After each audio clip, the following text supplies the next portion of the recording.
J'aime ta présence, Jésus mon roi. J'aime ta présence. Ma Bible au quotidien, le verset du jour, Psaume chapitre 16, le verset 11, je cite. Tu me feras connaître le sentier de la vie. Il y a d'abondantes joies devant ta face, des délices éternelles à ta droite. Fin de citation, glorifions le Seigneur. Le verset du jour souligne l'importance de la présence personnelle de Dieu dans la vie du croyant et la certitude que cette présence apporte une joie et un bonheur éternel. Bien-aimés dans le Seigneur, le psalmiste exprime ici dans le verset du jour la conviction que la communion avec Dieu est la source ultime de satisfaction et de bonheur.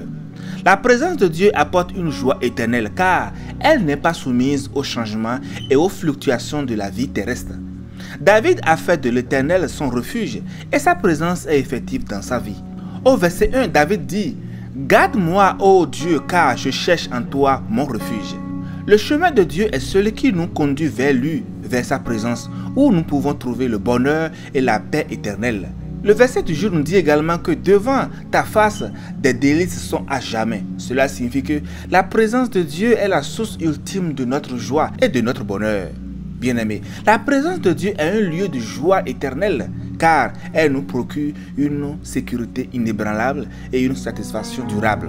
À titre d'exemple, le mot joie dans le dictionnaire est défini comme une émotion agréable et profonde, un sentiment exaltant ressenti par toute la conscience et cette émotion est liée à une cause particulière.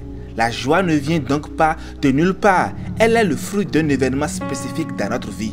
Si ce qui cause notre joie est éphémère, alors celle-ci le sera également. Bien-aimé, une fois la source tarie, la joie disparaît aussi. Par exemple, si cette joie se trouve dans notre travail, dans nos relations, dans nos revenus ou quoi que ce soit d'autre, et qu'on nous les enlève, alors nous pouvons perdre notre joie. Mais si au contraire, notre bonheur trouve son origine dans ce qui est éternel, immuable et indestructible, alors notre joie sera plus profonde, durable et solide. Quoi de plus éternel, immuable et indestructible que notre Dieu? David le dit très bien, tu me feras connaître le sentier de la vie, il y a d'abondantes joies devant ta face, des délices éternelles à ta joie.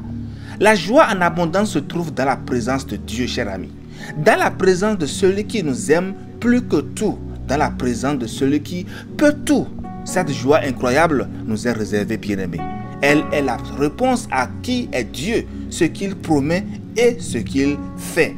Alors, cher ami, comme le psalmiste, nous écrions, mon cœur sera comblé comme en un bon festin. Le corps sera saisi de mets gras succulents et je crierai de joie en chantant des louanges. Comme on peut le lire dans Psaume 63, le verset 6. Chers frères, chers sœurs, avec Dieu à tes côtés, la joie de vivre est quotidienne. Bonne méditation et paix de Christ sur vous. Alléluia chez vous. J'aime ta présence, papa, elle me rassure. J'aime ta présence, mon Dieu, elle me fait du bien.